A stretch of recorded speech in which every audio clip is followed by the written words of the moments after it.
राहुल गांधी ने exam reform policy यानी कि न्यू एजुकेशन पॉलिसी को संसद में पास नहीं होने दिया।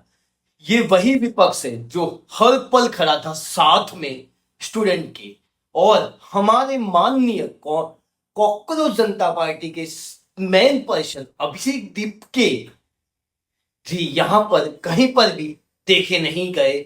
साथ ही साथ शायद वो इस वक्त इंडिया में है ही नहीं। अभिजीत दीपके जो सीजेपी के प्रेसिडेंट है और इस स्टूडेंट प्रोटेस्ट में एक बहुत बड़ा नाम बनकर आगे आया था और विपक्ष के साथ मिलकर इतने बड़े आंदोलन को रन किया, और जो अहिंसावादी आंदोलन था उसे हिंसावादी भी हुआ। अब जब रिजल्ट आया और उन्होंने जो डिमांडें रखी थी उन डिमांडों को पूरी करने की बारी आई, सरकार मान भी गई, और जब नई एग्जाम रिफॉर्म पॉलिसी लागू करने की बात आई संसद में तो हाथ ऊंचे कर दिए गए विपक्ष की ओर से और उन्होंने कुछ अलग ही गाथा गानी शुरू कर दी गई। और हमारे माननीय सीजेपी के प्रेसिडेंट अभिजीत दीपके शायद इस वक्त इंडिया में है ही नहीं, वो चले गए होंगे अमेरिका, क्योंकि अब उनका यहाँ इंडिया में क्या काम। एक बहुत गंदी छवि छोड़कर गए यहाँ पर, और साथ ही साथ इंटरनेशनल लेवल पे भी इन्होंने बहुत ही गंदी छवि छोड़ दी इंडिया की, भारत की, जो एक शांतिपूर्ण आंदोलन को हिंसावादी आंदोलन तक ले गए। और आज जब उसका रिजल्ट आया, जब स्टूडेंट को उनका हक मिलने वाला था, उन्हें उनकी मेहनत का फल मिलने वाला था, और नई जो एग्जाम रिफॉर्म पॉलिसी यानी कि नई जो एजुकेशन पॉलिसी लागू होने वाली थी उस पॉलिसी को लागू होने ही नहीं दिया गया। उन्होंने विपक्ष ने कहा कि हमारी 3 मांगे हैं, उन तीनों मांगों को पूरा करो। उनकी 3 मांगे कौन सी है? पहली मांगे थी कि एजुकेशन मिनिस्टर अपने पद से इस्तीफा दे, तो दे दिया ना।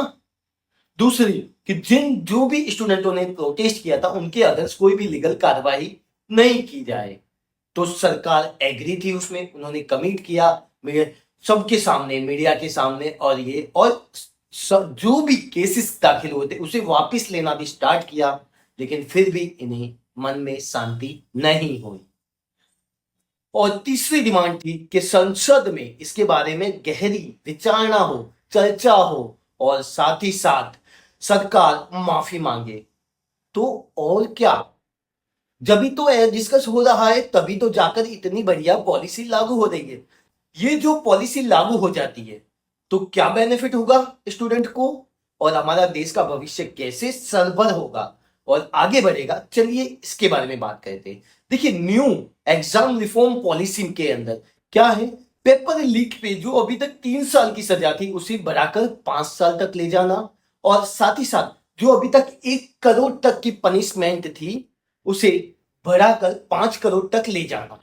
दूसरा ये प्रस्ताव था कि जो भी एजेंसियां दोषी पाई जाती है उनके अगेंस्ट अभी तक 4 साल तक प्रतिबंध होता था, उसकी अगेंस्ट उनके खिलाफ 8 ईयर का प्रतिबंध लागू कर दिया जाए। तीसरा, इन एजेंसियों की और इसमें जुड़े हुए जितने भी अधिकारी होते हैं जो पेपर लीक से जुड़े हुए हो उनके अगेंस्ट ये इन्वेस्टिगेशन जो की जाए वो एक हाई टास्क फोर्स के द्वारा की जाए, और एक हाई टास्क फोर्स को भी इसमें इन्वॉल्वमेंट ला दिया जाए।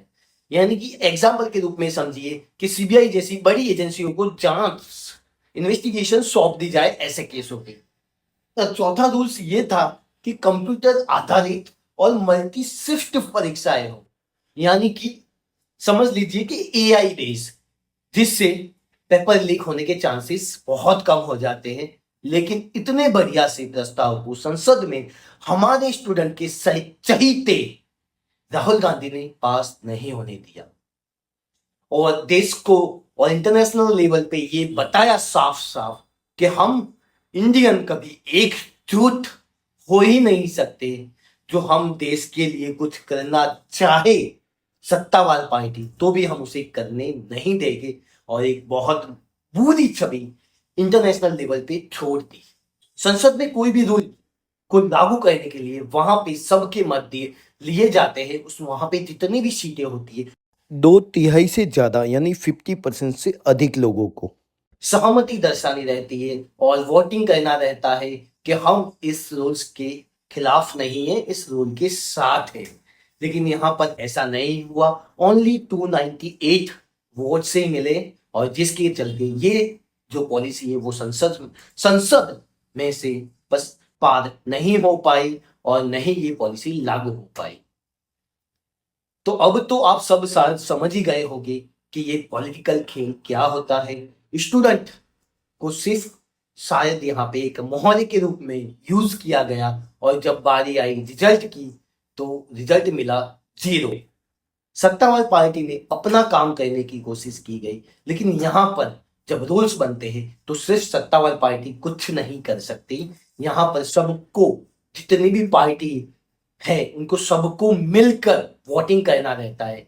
लेकिन उस वोटिंग में हमारे माननीय श्री ने वोटिंग नहीं की, उन्होंने अगेंस्ट वोट दिए और जिसके चलते ये पॉलिसी लागू नहीं हो पाई। और सबसे बड़ी बात, आपको शायद पता नहीं होगा, जब भी संसद बैठती है तो एक दिन का काफी बड़ा लंबा खर्च आता है, लेकिन हमारे विपक्ष इस बात को भी समझते नहीं है और संसद के दिन बढ़ाते जा रहे हैं, बढ़ाते जा रहे हैं।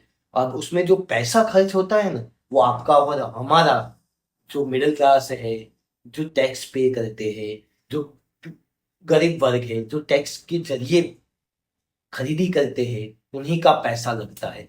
जो स्टूडेंट है ना, उनके माता पिता का ही पैसा उसमें लगता है, फिर भी नहीं। क्या और हमारे अभिजीत दीपकी जी कहां पर है? जब स्टूडेंट के लिए कुछ हो रहा था, इतना बड़ा आंदोलन किया, तो आप कहां गायब हो गए? आपको तो इस वक्त इंडिया में स्टूडेंट के साथ होना चाहिए। अब आप जाकर आंदोलन क्यों नहीं कर रहे कांग्रेस के खिलाफ कि आपने क्यों पॉलिसी नहीं लागू होने दी?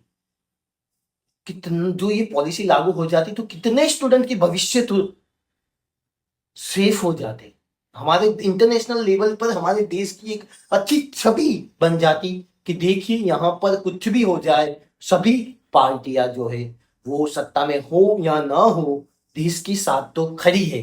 लेकिन बिल्कुल नहीं। अभिजीत जी कहां पर है आप? इतना बड़ा चेहरा बन गए और जब बारी आई तब मुंह छुपा कर चल दिए।